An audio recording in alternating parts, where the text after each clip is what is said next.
आज की मुरली का सार है, यदि कोई राजकुमार दीनहीन हालत में सड़कों पर घूमता दिखे तो इससे क्या सिद्ध होता है? यही सिद्ध होता है कि उसका संबंध अपने पिता से टूट गया है। इस समय दुनिया भी ऐसी ही हालत में है जैसे कि ये दुनिया अनाथ हो गई है। चारों ओर दुख, अशांति, पीड़ा का माहौल है।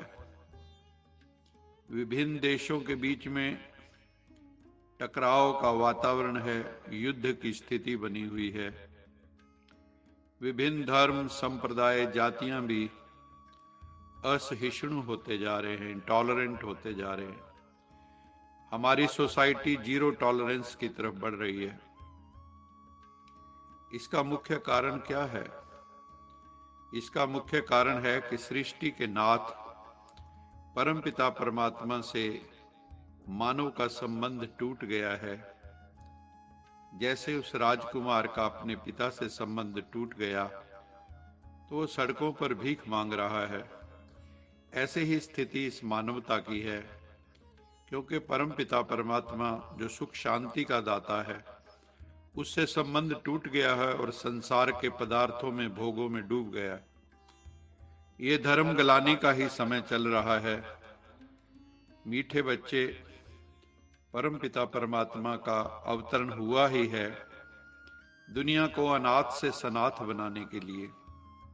जो ऑर्फन्स बन गए हैं उनको सनाथ बनाने के लिए, अपनी अविनाशी संतानों को, आत्माओं को सुख शांति का वर्षा देने के लिए, ईश्वरीय ज्ञान एवं सहज राजयोग की शक्ति से इस दुनिया को स्वर्ग बनाने के लिए मैं आया ही हूं तुम बच्चों को इस रावण राज्य से छुड़ाकर राम राज्य में ले चलने के लिए, क्योंकि यहाँ पर आसुरी संस्कारों का प्रवाह बहुत बढ़ता जा रहा है। तुम बच्चों को वापस ले जाना मेरा ही फर्ज है। परमपिता परमात्मा कहते हैं कि मैं तुम सब बच्चों को घर वापस ले जाने के लिए आया हूं। अपनी तैयारी करो, अपने को पवित्र बनाओ, योगी बनो, पवित्र बनो। पुरुषोत्तम संगम युग पर सभी ब्राह्मण बच्चों को बाबा द्वारा खुशी का खजाना मिलता है। सबसे बड़ा खजाना जो हम बच्चों को मिलता है वो है खुशी का खजाना। बाबा कहते हैं कुछ भी हो जाए, भले ये शरीर भी चला जाए, लेकिन खुशी के खजाने को कभी छोड़ना नहीं। सदा सर्व प्राप्तियों की स्मृति में रहना, तो उदासी को तलाक मिल जाएगी। इसलिए हमें इसी स्मृति में रहना है कि परमपिता परमात्मा से हमें कितनी अधिक रूहानी प्राप्तियां हुई हैं। सुख, शांति, आनंद, प्रेम, ज्ञान, खुशी का खजाना। बेगमपुर के बादशाह बन गए हैं हम सब। तो बाबा कहते हैं अगर प्राप्तियों की स्मृति में रहेंगे तो उदासी को तलाक मिल जाएगी। कभी आप उदास नहीं होंगे। आप बिजनेस आदि, धंधा आदि करते हो, उसमें भी नुकसान हो जाए तो भी बाबा कहते हैं मन में उदासी की लहर ना आए। ऐसी ऊंची स्थिति को प्राप्त करना है, ऐसी एक रस स्थिति को प्राप्त करना है, क्योंकि अखुट प्राप्तियों के आगे ये क्या बड़ी बात है। अगर खुशी है तो सब कुछ है, खुशी नहीं तो कुछ भी नहीं। चाहे आप करोड़पति हैं, अगर मन में खुशी नहीं है तो उसका कोई फायदा नहीं है। अगर आपके संतान के कारण अथवा धन के कारण अथवा और किसी भी परिस्थिति के कारण मन में पीड़ा है, दुख है, तो वो क्या जिंदगी है। बाबा कहते हैं हर हाल में खुशहाल, मस्त चाल, ऐसे तुम बच्चों को रहना है। खुशी कभी गायब ना हो, क्योंकि कहा ही जाता है खुशी जैसी खुराक नहीं और गम जैसा रोग नहीं। भगवानुवाच, मीठे बच्चे, ये गुरु मत, शास्त्र मत कोई मेरी मत नहीं है। ये तो सिर्फ मेरे नाम की मत देते हैं, परंतु मेरी मत तो मैं ही जानता हूं, जिसे श्रीमत कहा जाता है। श्रीमद् भगवत गीता, भगवान की श्रीमत। मेरे मिलने का पता भी मैं ही आकर देता हूं। उनके पहले मेरी एड्रेस कोई नहीं जानता। यहाँ तो तुम बच्चों को जो पढ़ा हुआ है वो भी भूलना पड़ता है। You have to unlearn what you have learned. जैसे अर्जुन ने भी जो पढ़ा था उनको वो भूलना पड़ा। स्वामी दयानंद भी जब ब्रजानंद के पास गए तो उन्होंने यही कहा था, ये जो तुम पोथियां वेद शास्त्र उठाकर लाए हो, इसको पहले बहा के आओ, फिर मेरे पास कोरे बन के आओ, तब मैं तुम्हें ज्ञान दूंगा। भगवान के महावाक्य भी हैं, बच्चे श्वासोश्वास मुझे याद करो, श्वास श्वास सिमरो गोविंद, मन अंतर की उतरे चिंत। आपकी सब चिंताएं हरने वाला वो चिंता मणि परमात्मा है, इसलिए श्वासोश्वास उसे याद करना है। इस दुनिया में तो हम कुछ दिन के मेहमान हैं, एक दिन छोड़ के जाना है। सच्चा नाता परम पिता का, जग के नाते झूठे। तो बाबा कहते हैं श्वासोश्वास मुझे याद करो। इसमें और भी कुछ करने की जरूरत नहीं है, कोई कर्म कांडों में ज्यादा जाना नहीं है। कर्म कांडों से परमात्मा खुश नहीं होता, वो धर्म कांड से खुश होता है। अब ज्ञान का दीपक हमारा जग गया है तो कर्म कांड खुद ही छूटने लग जाते हैं।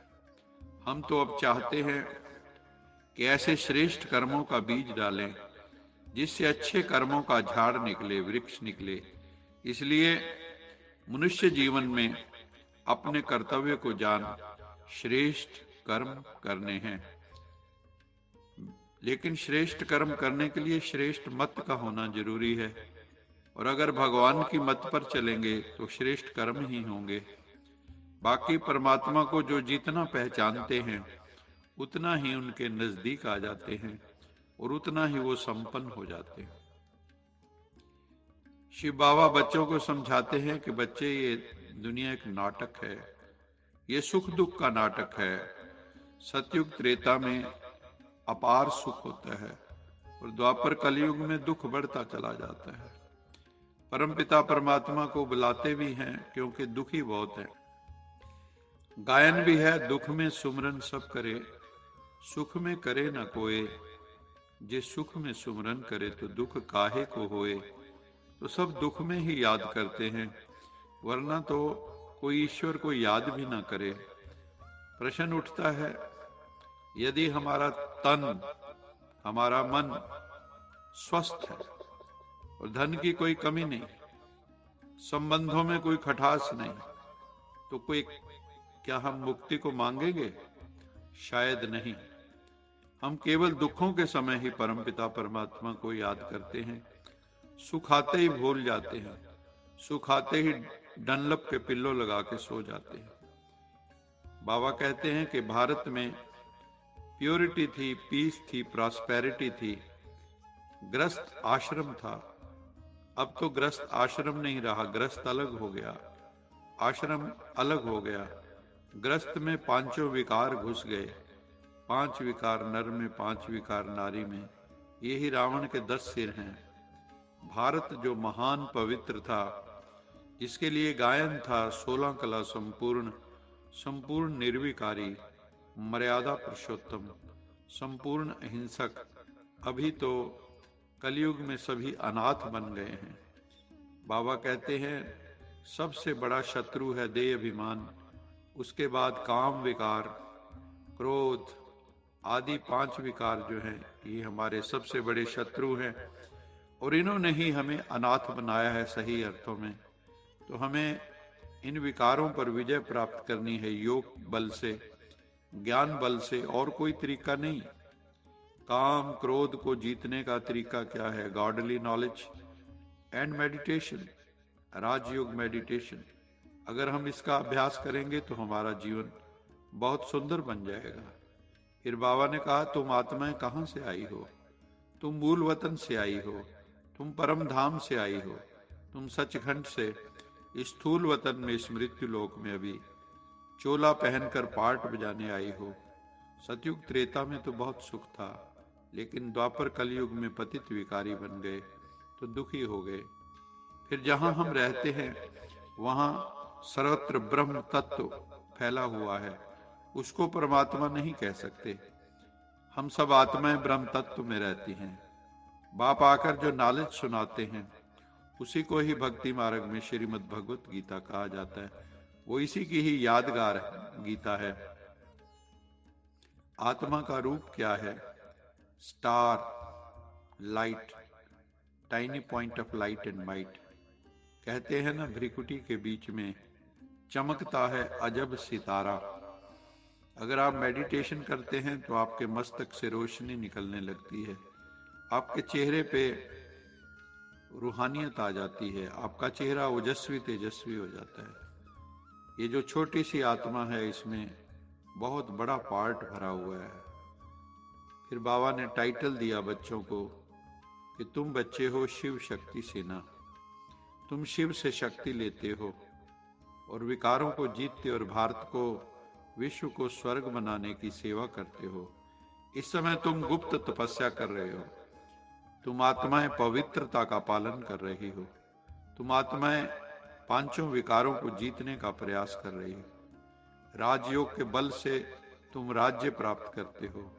पहले स्वराज्य अधिकारी बनते हो, फिर विश्व राज्य अधिकारी बनते हो। ये जो राजयोग है ये प्राचीन है, जो स्वयं शिव बाबा द्वारा उद्घाटित है, शिव परमात्मा द्वारा उद्घाटित है। इसी से, इस योग बल से ही विश्व की राजाई मिलती है और सभी पावन बन जाते हैं। फिर बाबा ने कहा कि मैं एक मुसाफिर हूं, मैं परम धाम से आया हूं तुम आत्माओं को श्रृंगार करके साथ ले जाने के लिए, क्योंकि आत्मा अपवित्र हो गई है, श्रृंगार बिगड़ गया। तो परमात्मा हम सब आत्माओं का खुद आकर श्रृंगार कर रहे हैं, ज्ञान से, गुणों से, शक्तियों से। आज का स्लोगन है, मास्टर दुख हरता सुख करता का पार्ट बजाने के लिए सर्व प्राप्तियों से संपन्न बनो। इसलिए हमें प्राप्ति स्वरूप बनना है।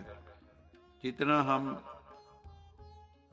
सुख स्वरूप होंगे, शांति स्वरूप होंगे, आनंद स्वरूप होंगे, प्रेम स्वरूप होंगे, ज्ञान स्वरूप होंगे, शक्ति स्वरूप होंगे, हमारा चेहरा खुशनुमा होगा, उतना ही हम दूसरों के भी दुख दूर कर सकते हैं और सबको सुख दे सकते हैं।